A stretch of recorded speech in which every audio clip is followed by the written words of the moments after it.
मंच पर आसीन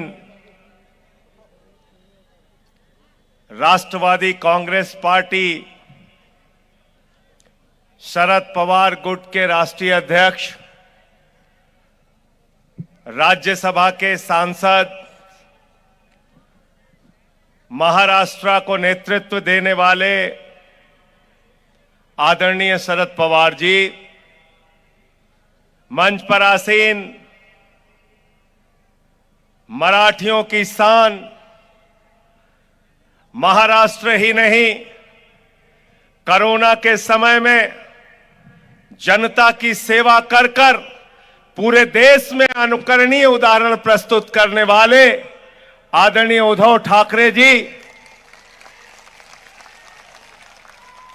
मंच पर आसीन पूर्व गृह मंत्री और मोदी सरकार ने 14 महीने तक जिनको जेल में रखा, भाई अनिल देशमुख जी, लेकिन उनको झुका नहीं पाए। मैं उनका अभिनंदन करता हूं। कांग्रेस पार्टी के नेतागण, विधायकगण, आम आदमी पार्टी के कार्यकर्ता साथियों, नेताओं, मैं महाराष्ट्र की जनता को, वर्धा की जनता को नमन करता हूं, अभिनंदन करता हूं। आपने इतनी बड़ी तादाद में इस रैली के अंदर इकट्ठा होकर यह बताने का काम किया है कि एनसीपी के प्रत्याशी अमर काड़े यहां से चुनाव जीतने जा रहे हैं, उनको आप चुनाव जिताने जा रहे हैं। साथियों और दोस्तों, आज क्या जुर्म कर रहे हैं मोदी जी? दिल्ली के मुख्यमंत्री को जेल में डाल दिया, 3 बार के चुने हुए मुख्यमंत्री को जेल में डाल दिया। जिस आदमी ने दिल्ली के लोगों के लिए शिक्षा का इंतजाम किया, बिजली का इंतजाम किया, पानी का इंतजाम किया, दवाओं का इंतजाम किया, नरेंद्र मोदी की सरकार केजरीवाल को इंसुलिन नहीं दे रही है, दवा नहीं दे रही है। यह जुल्म है, जाति है, इसका जवाब आप लोगों को देना है। अपने वोट की ताकत से आपको इसका जवाब देना है। हेमंत सोरेन झारखंड के मुख्यमंत्री, आदिवासी समाज के नेता, उनको पकड़ के जेल में डाल दिया। आज पूरे देश के अंदर पार्टियों को तोड़ने का काम कर रहे हैं। बाला साहब की शिवसेना, उद्धव ठाकरे जी की शिवसेना, उनकी तीर कमान चोरी कर ली मोदी जी ने। शरद पवार जी की घड़ी चोरी कर ली मोदी जी ने। अरे ये घड़ी चोरी करने वाले, तीर कमान चोरी करने वालों को जवाब देना है। इनकी जमानतें महाराष्ट्र के अंदर जब्त कराने का काम करना है। बोलो, कराओगे कि नहीं कराओगे? हाथ उठा के बताओ। तैयार हो? तैयार हो? शिवसेना की तीर कमान चुरा ली, शरद पवार जी की घड़ी चुरा ली। यह छत्रपति शिवाजी महाराज की धरती है और छत्रपति शिवाजी महाराज ने सबसे बड़ी एक ही शिक्षा दी है, गद्दारों को माफी नहीं। गद्दारों को, गद्दारों को, गद्दारों को, जिन्होंने महाराष्ट्र की जनता के साथ गद्दारी की, जिन्होंने हमारे इन 2 नेताओं के साथ गद्दारी की, जिन्होंने पार्टियों को तोड़ने का काम किया, उनकी जमानतें जब्त करा के भेजना। आप सब छत्रपति शिवाजी महाराज के अनुयायी हैं, ये बताना और मोदी जी को कहना अब आपकी विदाई का समय आ गया है। हेलो,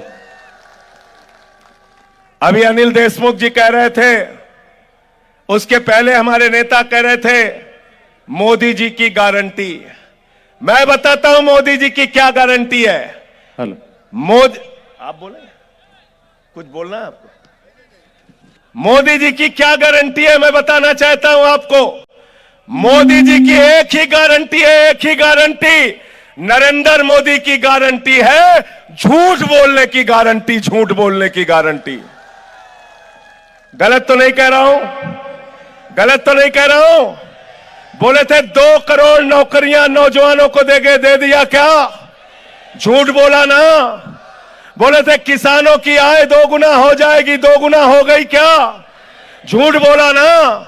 बोले थे इतना काला धन लाएंगे, इतना काला धन लाएंगे, इतना काला धन लाएंगे कि हर आदमी के खाते में कितना जमा हो जाएगा? कितना जमा होगा? जोर से बोलिए। 15 पैसे भी आपके खाते में नहीं आए। 15 पैसे भी आपके खाते में नहीं आए।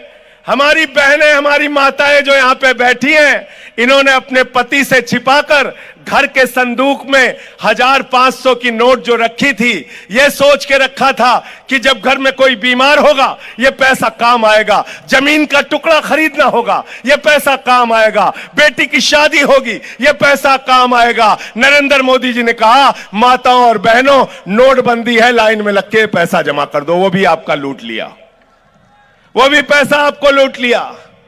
तो मोदी की गारंटी है झूठ बोलने की गारंटी। इसीलिए मैंने भारतीय जनता पार्टी का नाम रखा है भारतीय झूठा पार्टी, झूठ बोलने वालों की पार्टी। झूठ बोलने वालों की पार्टी है कि नहीं है? क्या नारा दे रहे हैं? कह रहे हैं 400 पार, 400 पार, 400 पार। ये भाजपा वाले मोदी जी फर्जी नारा देने में मास्टर आदमी है, याद रखना। बंगाल में गए, कहने लगे 200 पार, 200 पार, 200 पार, आई 77 सीट। दिल्ली में गए, बोले 45 पार, 45 पार, 45 पार, आई 8 सीट। हरियाणा में गए, बोले 75 पार, 75 पार, 75 पार, आई 40 सीट। महाराष्ट्र में आए, बोले 150 पार, 150 पार, 150 पार, आई 105 सीट। मिजोरम में गए, बोले 21 पार, 21 पार, 21 पार, आई 1 सीट। अब कह रहे हैं 400 पार, 400 पार, 400 पार। महाराष्ट्र वाले कह रहे हैं तड़ी पार, तड़ी पार, तड़ी पार।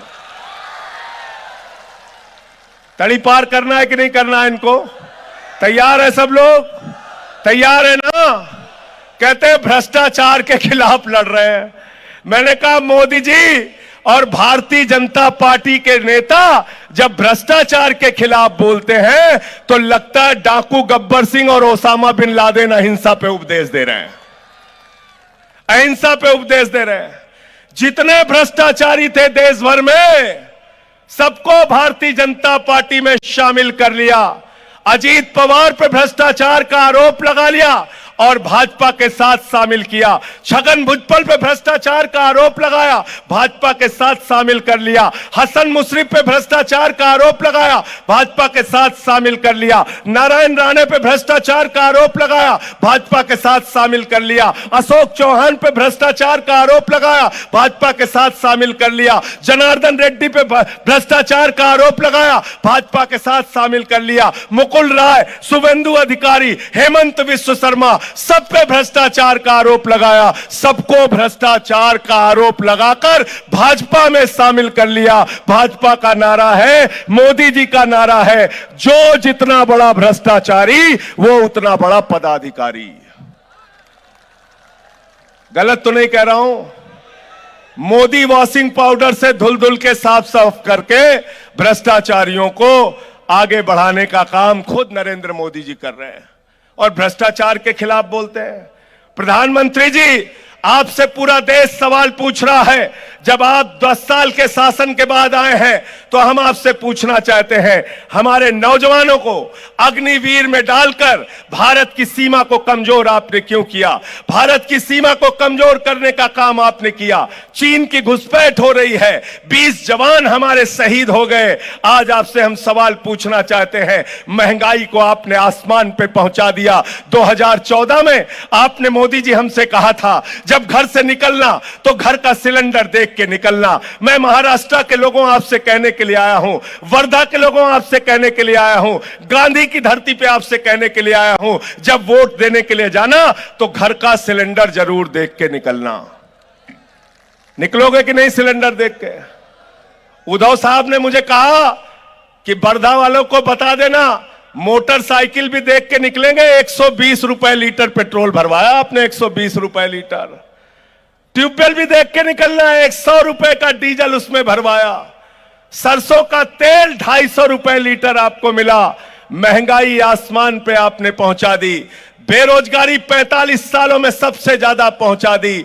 15 लाख करोड़ रुपए अपने चंद पूंजीपति दोस्तों का माफ किया, 3.5 लाख करोड़ रुपए बैंक सेटलमेंट के जरिए चंद पूंजीपतियों का माफ किया, और हिंदुस्तान के गरीब आदमी के हिस्से में 82 करोड़ लोगों को आप 5 किलो राशन पे जिंदा रखते हो। आप कहते हो मोदी जी भारत 5वीं बड़ी अर्थव्यवस्था है, 5वीं बड़ी अर्थव्यवस्था है। अरे पर कैपिटा इनकम के मामले में हम 142वें स्थान पे खड़े हैं।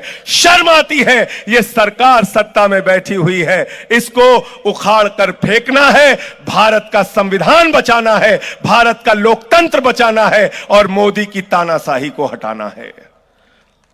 जिन लोगों ने शरद पवार जी के साथ गद्दारी की, जिन लोगों ने उद्धव ठाकरे जी के साथ गद्दारी की, वो मोदी की पार्टी जिसने महाराष्ट्र की सरकार को गिराने का काम किया, उसकी जमानतें जब्त करा देना। साथियों 41 सीट पिछली बार आई थी उद्धव ठाकरे जी के सहयोग से, 18 सीट इनकी थी, 23 सीट बीजेपी की थी। अगर ये 41 सीट महाराष्ट्र ने कम कर दी तो याद रखना फिर बीजेपी आने वाली नहीं है।